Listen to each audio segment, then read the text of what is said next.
బేసిక్గా డైరెక్టర్ కి ఎన్ని కష్టాలు ఉన్నాయో ఆర్టిస్ట్ కూడా అట్లనే ఉంటాయి. మనమన్నా అంటే ఐ మీన్ డైరెక్టర్ అన్నా మెయింటెనెన్స్ మనం చేయాల్సిన పని లేదు, వీళ్ళు అది కూడా చేయాలి. మనకున్న అంటే నాకున్న అడ్వాంటేజ్ అది, హాయిగా ఉండటానికి తినటానికి ఉంటే చాలు. వీళ్ళకేమో అన్నిటికీ ఉండాలి, బట్ట ఉండాలి, వీటికి బట్ట కనపడాలి. ఉండకూడదు, పైన బట్ట ఉండకూడదు. సో వీళ్ళది ఎక్కువ డిఫికల్ట్. ఒకసారి అన్నతో మాట్లాడదాం, స్కిప్ చేస్తాను అన్న క్వశ్చన్ నేను. సో ఎట్లా అంటే ఎట్లా మీ జర్నీ ఎట్లా స్టార్ట్ అయింది ఒక ఆర్టిస్ట్ గా? థియేటర్ ఆర్టిస్ట్ అన్నారు నాతో మీరు. అవును. అదే థియేటర్ చేస్తున్నానండి. యాక్టర్ అవుదాం అనుకుని థియేటర్ చేసున్నాను. ఒక 1 year చేసున్నాను. ఇండస్ట్రీ నీలేద్దాం వచ్చే వైజాగ్ నుంచి. రొటీన్ అయిపోద్ది, మళ్ళీ డైలాగ్ చెప్తాను మళ్ళీ. ఇప్పుడు మీ వేలో ఎట్లా చెప్తారు చెప్పండి, తీయండి బయటికి. డెఫినెట్ అంటే అడిగితే ఇలాగే చెప్తాను, నేను కూడా ఏళ్ళదానికి వచ్చానని చెప్తాను. బట్ వచ్చాము యాక్టర్ అవ్వాలనుకుని ఒక్కొక్క స్టెప్ వేసుకుంటూ వస్తున్నాం. ఒక 1 year చేశాను. ఇట్లాగే ఆన్ స్క్రీన్ ఏదైనా చేస్తే బాగుంటది అని ఏవో చిన్న చిన్న అవకాశాలు వచ్చినాయి, కానీ ఏవి ఎగ్జైట్ చేయాల. ఈ స్క్రిప్ట్ నన్ను ఎగ్జైట్ చేసింది. ఓకే. సో ఎగ్జైట్ చేసినప్పుడు మన అప్రోచ్ అవ్వడం, మన ఇంట్రెస్ట్ ఎక్స్ప్రెస్ చేయడం మన ధర్మం. సో అట్లాగా ఆయన అప్రోచ్ అవ్వడం, ఆయన యేసు క్యారెక్టర్ నాకు ఇవ్వడం, సో చాలా బాగుండేది అన్నమాట. రాజావాళ్ళ ఇంట్లో మేము రిహార్స్ చేసేవాళ్ళం. రిహార్స్ చేసేవాళ్ళం అన్నమాట. షూట్ స్టార్ట్ కాకముందు టెర్రస్ మీద మేము రిహార్స్ చేసేవాళ్ళం. సో అట్లా బాండింగ్ ఇంకా బాగా పెరిగింది. ముగ్గురిని కలిపాను.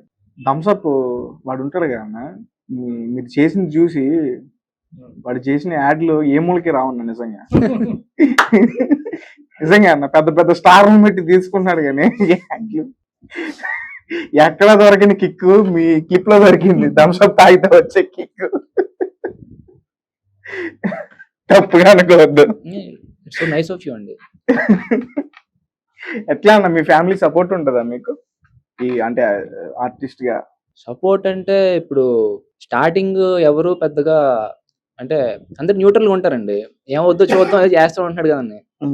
వెళ్ళిన కొద్దీ మంచి పేరు వస్తున్న కొద్దీ ఇప్పుడు థియేటర్ చేసినప్పుడు ఒక ఓకే ముందులో చేసుకుంటున్నాడు, ఇంకొక ఏదో ప్లే చేసాం మంచి పేరు వచ్చింది అనుకోండి, అప్పుడు హ్యాపీ ఫీల్ అవుతారు, ఇంకొంచెం పెరుగుద్ది. ఇప్పుడు ఈ షార్ట్ ఫిల్మ్ ఇంత వైరల్ అవుతున్నప్పుడు అది అట్లా ఇట్ విల్ ఆబ్వియస్లీ గ్రో.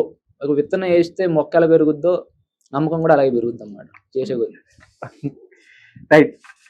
అంటే ఈ ఫిల్మ్ లో మిమ్మల్ని కొడతారు కదా, డిస్క్రిమినేషన్ చూపించి మిమ్మల్ని అటాక్ చేస్తారు కదా, ఆ టైంలో ఎట్లా అనిపించింది? ఏంటి అది రియల్ గా మీరే? మీరు విలేజ్ ఫ్రెండ్ కదా? వెల్ అప్పుడు ఆ టైంలో నేను ఓన్లీ ఆర్టిస్ట్ అండి. సో అక్కడ నాకు సీన్ బారాడు ముఖ్యం. నేను ఎవడో కొట్టాడు తిట్టాడు ఇవన్నీ కాదు అక్కడ. మీరైనా ఫీల్ అయ్యారా? ఫీల్ అవడానికి ఏముందండి, ఫీల్ అవ్వాలి కదా. కొంతమంది ఏంటంటే ఇన్వాల్వ్ అయిపోతే ఆటోమేటిక్ గా నిజంగానే ఏడ్ చేస్తారు అట్లా. అంటే ఏడ్చాను, ఏడవమన్నారు కాబట్టి ఏడ్చాను. నిజంగా ఏడ్చారా? నిజంగా వెల్ కొంత నిజం ఉంటది, కొంత నటన ఉంటది. అదే యాక్టింగ్ అండి. మీలో సగం ఆర్జీవి, సగం ఆర్జీవి ఉన్నాడు, మిగతా క్వశ్చన్ మార్క్ అన్న. అది నువ్వే చెప్పాలి ఎవరనేది. నువ్వైతే మాత్రం కాదు, నేను ఒక సగం అయితే ఆర్జీవి ఉన్నాడు. చాలా ఇంపార్టెంట్ సీన్ షూట్ చేస్తుంటాం, మధ్యలో వస్తాడు శ్రీని గారు, ఇప్పుడు ఆ కవర్ నేను షర్ట్ ఆడ పెట్టాను పర్లేదా అన్నా, నేను ఇప్పుడు నాకైతే వస్తాడు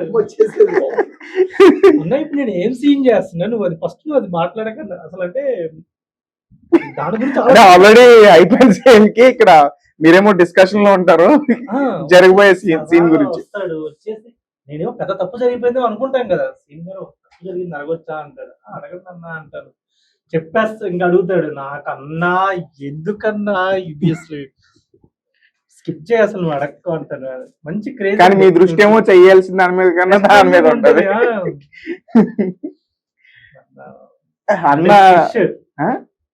మేమేదో విలేజ్ కి వెళ్ళాము, ఏదో పెట్టిందే తింటాం జనరల్ గా. నా దగ్గరకు వస్తాడు, గుర్తుందా శ్రీను గారు ఫిష్ దొరికిద్దా నా ఫిష్ ఏంటన్నా, నాన్ వెజ్ ప్రోటీన్ కావాలంటే చికెన్ ఏదో రప్పిస్తామా అంటాడు. లేదు నాకు ఫిషే కావాలంటాడు. అది మన ఊరు కూడా కాదు కదా. ఎందుకు అంటే అక్కడ చెరువు ఉంది, చెరువులో ఫిష్లు కావాలా, ఫ్రెష్ గా ఉంటాయి. నేను చికెన్ మానేసాను, మటన్ ఏదేదో ఏదో ఆ జోన్ లో ఉండేవి. అన్న కొంచెం డిఫరెంట్ అయితే Yeah. అంటే డిఫరెంట్ అంటేనే కదా తెలుగు ఇండస్ట్రీలో మంచి ఇది ఉంటుంది వాళ్ళకి. రైట్ అన్న, మీ జర్నీ గురించి చెప్పండి. ఎలా వచ్చారు? అది సో బీటెక్ కంప్లీట్ చేసి వచ్చాక బీటెక్ కంప్లీట్ అయ్యే ఆ క్రమంలోనే లాస్ట్ ఇయర్లో చెన్నైలో ఉన్నప్పుడు ఎల్వి ప్రసాద్ ఫిలిం స్కూల్లో ఒక షార్ట్ ఫిల్మ్ చేస్తూ దాని తర్వాత ఇంకా నేర్చుకోవాలి మనకి యాక్టింగ్. నాకైతే అప్పుడు ఎవరికి రాదేమో అని నేను అనుకోను బ్రో, ఎవరి స్కిల్స్ వాళ్ళకి ఉంటాయి. బట్ నాకైతే ఏమి రావు, ఏబిసిడీస్ మొదలు పెట్టాలి యాక్టింగ్లో అని చెప్పి వచ్చి film school Mayuka film school చేశాక ఆడిషన్స్కి వెళ్ళడం. తర్వాత మళ్ళీ ఒకసారి బి స్టూడియోస్ అని థియేటర్స్ అక్కడ మా Basheer sir, John Basheer sir, Mayuka వచ్చి film school Uttej sir. Basheer అంటే ఆయన అయితే కాదుగా, John Basheer. John Basheer John Basheer అంటే థియేటర్ డాన్స్ మాస్టర్ లో కొంతమంది యాక్టింగ్ నేర్పిస్తారు. లేదు లేదు, అఫ్ కోర్స్ మన రాకేష్ మాస్టర్ కూడా యాక్టింగ్ నేర్పించే వాళ్ళంట. ఈయన వచ్చి బి స్టూడియోస్ అని థియేటర్స్ గ్రూప్ అనమాట. ఆయన థియేటర్స్ గోల్డ్ మెడలిస్ట్, ఆయన పిహెచ్డి కంప్లీట్ చేశారు ఆయన యాక్చువల్గా. సో ఆయన దగ్గర చేశాను, 2 plays అయ్యి చేసాం. తర్వాత మళ్ళీ ఏడి కింద చేస్తూ ఆపర్చునిటీస్ వస్తే మీరు మాట్లాడుతున్న మధ్యలో నేను మాట్లాడడం, ఉత్తేజ్ గారి పేరు మాట్లాడారు మీరు.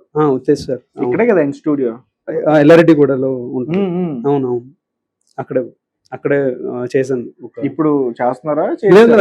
కంప్లీట్ అయిపోయింది కోర్స్. అప్పుడైంది బ్రో, అరౌండ్ 2020కి ముందు అనుకుంటా, 2019 లో అనుకుంటా ఎండింగ్. నా బీటెక్ అయిపోయాక వచ్చేసా నేను. అన్న అంతా ఒక డైలాగ్ చెప్పిద్దాం అన్న. లేదు లేదు, ఎక్స్పీరియన్స్ అసలు వద్దు, వద్దన్న ప్లీజ్ ప్లీజ్ అన్న. ఏందన్నా చికెన్ షాప్ ఉంటాడు. సో వీడి ప్లాన్ ఏంటంటే ఆల్రెడీ సెటిల్ అయిన అమ్మాయిని లైన్ వేసి సెట్ చేసేసుకుంటే మనం కూడా సెట్ అయిపోతామని టైప్. అదే డైలాగ్ చెప్పు అంటాను.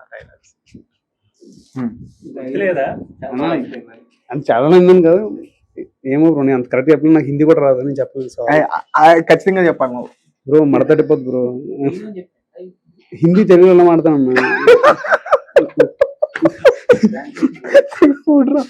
ప్లీజ్, వద్దు బ్రో ప్లీజ్. ఏందన్నా ఆయన చెప్పిన తర్వాత కూడా నేను ఆయన ఫీల్ అవుతారు మళ్ళీ. ఆయన చెప్తారు బ్రో, నా బదులు ఆయన చెప్తారు, బాగా చేస్తారు. ఒకసారి నాది ఫీల్ అయ్యి చెయ్యండి. ఏంటి చెప్పేస్తారా? ఎంత టాలెంట్! పక్కన డైలాగులు కూడా చిన్న కథ కాదు ఇదే. అలాగని లైఫ్ లో నాకు కూడా డ్రీమ్స్ అయ్యి చాలా ఎక్కువ ఉన్నాయి. మరి ఇప్పుడు నేను సెటిల్ అవ్వలేను కదా, కాబట్టి హిందీ అమ్మాయి లైన్ లో పెట్టాను అనుకో, సెటిల్ అయిపోవచ్చు అనమాట. హిందీ అమ్మాయిని ఎందుకు పెట్టాలి? ఓహో, Hindi teacher. Okay okay okay, right. ఇంకేంటన్న విషయాలు మీరే చెప్పాలి. అదే యాక్టర్స్ కంప్లీట్ అయిపోయిన తర్వాత నెక్స్ట్ స్టెప్ ఏంటంటే విలేజ్ కి వెళ్ళాలి. విలేజ్ లో షూట్ వీళ్ళకి చెప్పాము, అందరం బస్సులో వెళ్ళిపోయాం. సో వెళ్ళిపోయిన తర్వాత మీరు క్లైమాక్స్ గురించి మాట్లాడుతున్నారా? క్లైమాక్స్ కాదు, రైట్.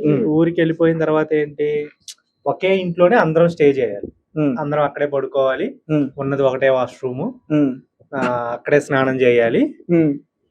ఇంకా వీళ్ళ క్రూ అందరినీ చెప్తున్నాను, అదే ఒకటే ఉంది, అదే ఒకటే ఉంది అన్నాడు వచ్చి. అందరు కూడా వీళ్ళు ముగ్గురు ఒకటే ఉంటది, తొందరగా లేచి చేసుకోవడమే, నేనైతే చెరువుకి వెళ్ళిపోతాను, నాకు అలవాటే అని చెప్పేసి అన్నాడు.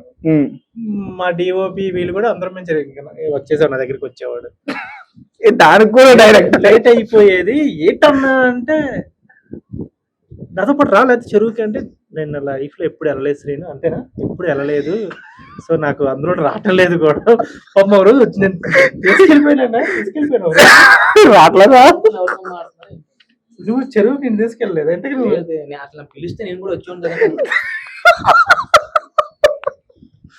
వచ్చేవాడు కాదు.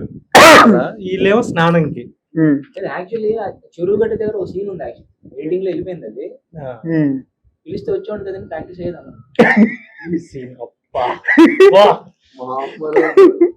అసలు వీళ్ళిద్దరేమో స్నానం, అవి ఉంటాయి మనకి కుళాయిలో మంచి వాటర్ ఉండవు కదా, చేసేస్తాం వాళ్ళు వచ్చి పడతారు ఒక మంచి పెద్ద నైట్ అంతా చల్లగా ఉండి ఉండి అంతా చల్లగా ఉండిపోయి మార్నింగ్ చలిసేది. ఇంకా వచ్చేసి నా వైపు చూసేవాళ్ళు. నాకేం షూట్ నడవాలంటే ఇలా కొంచెం ఆరోగ్యంగా ఉంటే చాలు, కానీ స్నానానికి ఇవి నాకు ఎందుకని నేను టైం ఉండాలి. నా టైం ఉండాలి. పాపం వీళ్ళు అవి బాగా స్ట్రగుల్ చేస్తారు, వీళ్ళే చెప్పాలి అలా ఒపీనియన్స్. ఏముండే లైక్ అర్థమవుతుంది ఇంత మంచి అంటే అవుట్పుట్ అక్కడ- అట్లా తీయగలిగారంటే ఖచ్చితంగా. అంటే ఇప్పుడు మీరు తీసిన షార్ట్స్ పర్ఫెక్ట్ గా మీరు అనుకున్నట్టు యాక్టింగ్ తో పాటు నేచర్ ని బాగా చూపించాలంటే ఖచ్చితంగా ఎర్లీ మార్నింగ్ చేయాల్సిందే. 7 లోపు 8 లోపు మీరు Yeah. కంప్లీట్ చేయాల్సిందే, లేదా ఈవినింగ్ మళ్ళీ 5 to 6 లోపు చేయాల్సిందే. ఇంకా నైట్ అంటే వేరే అట్లా. సో ఖచ్చితంగా స్ట్రగుల్స్ ఉంటాయి. తిట్టుకొని ఉంటారు ఇది స్నానం. తిట్టుకున్నారన్నా డైరెక్టర్ ని? అంటే వాటర్ అంటే ఎంత టోటల్ ఒక 20 మెంబర్స్ ఉంటాం మనం.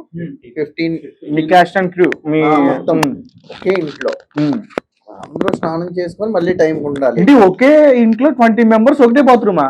అదే కదా, స్నానం చేయడానికి కూడా ఒకటే ఏదో ఉంటది. అక్కడే ఉండేవాళ్ళం. ఇంకా ఒక బెడ్ మీద నలుగురు, అంటే యాక్చువల్లీ మనకే బెడ్ మనం బెడ్ మీద ఇంకా అలా పడుకొని మిగతా వాళ్ళందరూ కిందనే నేలపైన పడుకున్నారు. డైరెక్టర్ గాని అందరూ. మేనేజర్ గాని Yeah. అందరూ ఒక మ్యాట్ లాంటితో గుడ్డ వేసుకుని పడుకోవడం. అన్నకేమి ఇచ్చారు? అన్న బెడ్ ఒకటే సెపరేటా?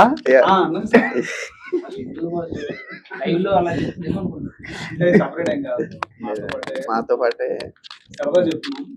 మా ముగ్గురికే కంఫర్ట్. సరదా అంటే అక్కడ ఏట్ అయిపోయింది అనుకో, నిజం అనుకుంటారు సపరేట్ బెడ్రూమ్ పడుకుంటాం. లగ్జరీ లేదని అందరూ తెలుసు, మనం ఇంట్లో షూట్ చేసి అన్న బాగా ఉద్దేశం అన్న. ఆ రెమ్యూనరేషన్స్ ఎట్లా అన్న అందరికి? ఫ్రీగా చేస్తారు, అందరూ ఫ్రీనే. వీళ్ళ ముగ్గురు నాకు ఫ్రీగా చేస్తారు. Remuneration is opportunity. Yes. Good step. అదే ఆయన చెప్తారు, ఆయన బాగా ఎక్స్ప్రెస్ చేస్తారు. మా ఎమోషన్ కూడా ఆయన క్యారీ చేస్తారు. లేదు లక్కీ నువ్వు ఇక్కడ కూడా డైలాగ్ చెప్పదు, లక్కీ అని చెప్పి. అది లేదన్నా, మీరు యాక్చువల్ గా